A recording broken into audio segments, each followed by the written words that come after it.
नमस्कार, विंध्या टाइम्स में आपका स्वागत है। इस वक्त की बड़ी खबर लेकर आपके बीच हाजिर हुए हैं। रीवा कलेक्टर बसंत कुर्रे ने आदेश जारी कर दिया है। दरअसल लॉकडाउन 2 चल रहा है, लॉकडाउन 3.0 कल से लागू होगा और लॉकडाउन 3.0 में ग्रीन जोन में जो जिले हैं, जो स्थान है, वहां पर कुछ छूट का प्रावधान किया गया है। इस वक्त की बड़ी खबर यह है कि रीवा कलेक्टर ने आदेश जारी कर दिया है। हम आपको बता रहे हैं कि आखिर उस आदेश में ऐसा क्या है, किस किस सेगमेंट को रियायत दी गई है। वैसे ये आदेश पूरी तरह से वही आदेश है जो सेंट्रल गवर्नमेंट ने राज्य सरकारों को दिया था। जिला प्रशासन ने भी उसे उसी तरह से अपना लिया है। सबसे बड़ी बात यह है कि लॉकडाउन की अवधि के विस्तार के साथ 17/5/2020 तक जिले में निम्नलिखित गतिविधियां प्रतिबंधित की जाती हैं। साफ तौर पे है इसमें कि चिकित्सकीय कारणों या दिशा निर्देशों के तहत ही दी गई मतलब जो रियायतें दी जा रही हैं पहले, वही रियायतें अब भी दी जाएंगी। उसके अलावा छोड़कर व्यक्तियों का अंतर जिला और अंतर राज्य आवागमन प्रतिबंधित रहेगा। जिले के समस्त स्कूल कॉलेज को लेकर जो गाइडलाइन थी, कोचिंग सेंटर, ट्यूशन क्लासेज, ये सब कुछ बंद रहेंगे। सभी cinema hall, shopping mall complexes, swimming pool, park, theatre, bar, auditorium, assembly hall, sports complex आदि ये सारी चीज़ें बंद रहेंगी पहले की तरह। धार्मिक स्थल पर किसी भी तरह का आयोजन नहीं हो पाएगा, कोई पॉलिटिकल गैदरिंग नहीं कर सकता। सभी प्रकार के धार्मिक और राजनीतिक कार्यक्रमों को पर रोक लगी रहेगी। उसी तरह से hotel, resort, lodge, guest house, PG आदि ये सब पूरी तरह से बंद रहेंगे। इनमें एक नोट है कि उक्त संस्थानों को शासकीय प्रयोजन हेतु उपयोग में लिया जा सकता है, मतलब जिन्हें क्वारंटाइन करने के लिए जिन संस्थानों को लिया गया उनको छोड़कर। सभी hair cutting salon, beauty parlour, massage parlour, spa centre आदि ये सब बंद रहेंगे। सभी पान दुकान, तंबाकू, गुटखा, सिगरेट आदि की दुकानें प्रतिबंधित रहेंगी। बड़ा फैसला। सीधे तौर पर जिला प्रशासन ने, कलेक्टर ने जो आदेश जारी किया है उसमें साफ तौर पर है कि सभी पान की दुकानें, तंबाकू, गुटखा, सिगरेट आदि की दुकानें प्रतिबंधित रहेंगी। हॉटस्पॉट और कंटेनमेंट जोन में दिशा निर्देशों का जो गाइडलाइन दी गई है पहले से केंद्र सरकार द्वारा, राज्यों द्वारा, वही यहाँ पर पूरी तरह से पुख्ता तौर पर लागू कर दी गई है। सीधे तौर पर 4 मई 2020 से चयनित गतिविधियों के संचालन की अनुमति रहेगी। ये देखना बहुत स्पष्ट है, जिसमें पहले ही बता दिया गया था कि hospital, nursing home, clinic, telemedicine की सुविधाएं और ये जो पैथोलॉजी है ये सब कुछ शुरू रहेगा। डिस्पेंसरी, केमिस्ट, फार्मिस्ट, ये सब कुछ चालू किया जाएगा। सप्लायर सहित पशु चिकित्सा अस्पताल, ये सारी चीज़ें चालू करना है, मतलब दवाई से संबंधित जो भी चीज़ें हैं स्वास्थ्य से संबंधित उनको शुरू किया जाएगा। कृषि, पशुपालन, डेयरी, मछली पालन, कार्य एवं सेवाएं, ये पूरा उसी तरह से है जो सेंट्रल गवर्नमेंट ने गाइडलाइन दी है। किराना दुकानें, आवश्यक सामान, राशन की दुकानें पीडीएस के तहत सहित खाद्य और किराने का सामान, स्वच्छता की वस्तुएं, फल और सब्जियां, डेयरी, ये सारी चीज़ें शुरू रहेंगी। उक्त का समय अब प्रातः 7 से शाम को 7 बजे तक कर दिया गया है। बड़ी खबर है, पहले मात्र 12 बजे तक ये सारी चीज़ों की अनुमति थी, लेकिन अब 7 से शाम 7 बजे तक की अनुमति दे दी गई। सभी व्यावसायिक प्रतिष्ठान प्रातः 10 बजे से शायद शाम 6 बजे तक सोशल डिस्टेंसिंग संबंधी दिशा निर्देशों के पालन के साथ खोले जा सकेंगे।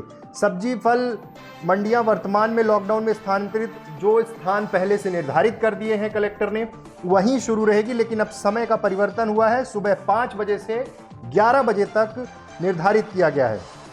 आवश्यक वस्तुओं की आपूर्ति श्रृंखला के सभी सुविधाएं, ITI, कोरियर सेवाएं, सप्लाई चेन, ये सब कुछ शुरू करने की हिदायत दे दी गई है। होटल, लॉज, मोटल, जो लॉकडाउन चिकित्सा और आपातकालीन कर्मचारियों के लिए जो किए गए थे वो सारी चीज़ें कर दी गई है।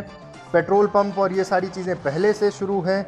तो कुल मिला के जो ऑर्डर जारी किया गया, जो ऑर्डर बनाई गई, जो गाइडलाइन सेंट्रल गवर्नमेंट द्वारा बनाई गई थी, उसी गाइडलाइन को पूरी तरह से जिला प्रशासन ने भी साफ तौर पर इसे लागू कर दिया गया है। सबसे बड़ी बात यह है कि विवाह कार्यक्रम में दूल्हा दुल्हन एवं वर वधू पक्ष के लोगों सहित अधिकतम 50 व्यक्तियों की अनुमति उनके निज निवास से ही रहेगी। शादी करने वालों के लिए बड़ी खबर है कि 50 लोगों की गैदरिंग हो सकती है, लेकिन निज निवास पर किसी तरह का आप होटल और अन्य जो चीज़ें हैं, मैरिज गार्डन, इनका इस्तेमाल नहीं कर पाएंगे। अंत्येष्टि कार्यक्रम में 20 से अधिक व्यक्तियों के एकत्र होने पर प्रतिबंध रहेगा। कार्यालय कल से खुलेंगे 10:30 से 5:30, ये भी पहले से क्लियर था। तो कुल मिलाकर ये जो सारी चीज़ें हैं ये पूरी तरह से स्पष्ट हो चुका है कि जो गाइडलाइन सेंट्रल गवर्नमेंट ने बनाई थी वही गाइडलाइन यहाँ पर इम्प्लीमेंट कर दी गई है।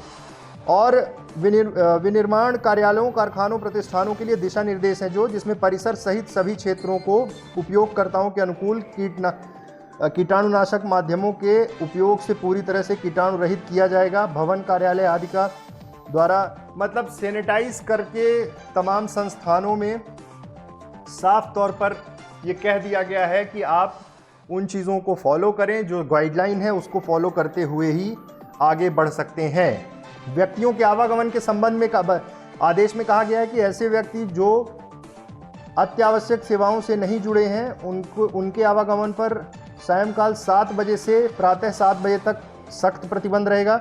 लॉकडाउन के दौरान शेष अवधि के लिए भी बिना कारण के घर से बाहर निकलना प्रतिबंधित रहेगा। लॉकडाउन की शिथिलता के दौरान यथोचित प्रयोजन के लिए निजी 4 पहिया वाहन और 2 पहिया वाहन का उपयोग की अनुमति निम्नलिखित शर्तों के साथ की गई है।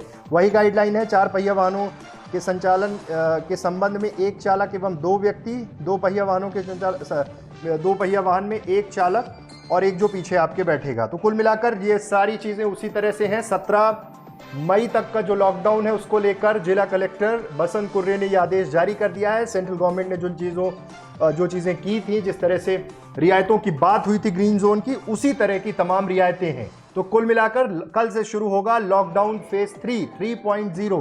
सतर्क रहिए, सुरक्षित रहिए और सबसे बड़ी बात यह है कि सोशल डिस्टेंसिंग, साफ सफाई का ध्यान रखें, सैनिटाइज करें और सुरक्षित रहें। यही कवायद है प्रशासन की, शासन की। सरकार भी यही चाहती है, जिसके तहत ग्रीन जोन में रीवा है और रीवा के लिए ये नियम साफ तौर पर यह आदेश जारी कर दिया है रीवा कलेक्टर ने। बहुत बहुत धन्यवाद।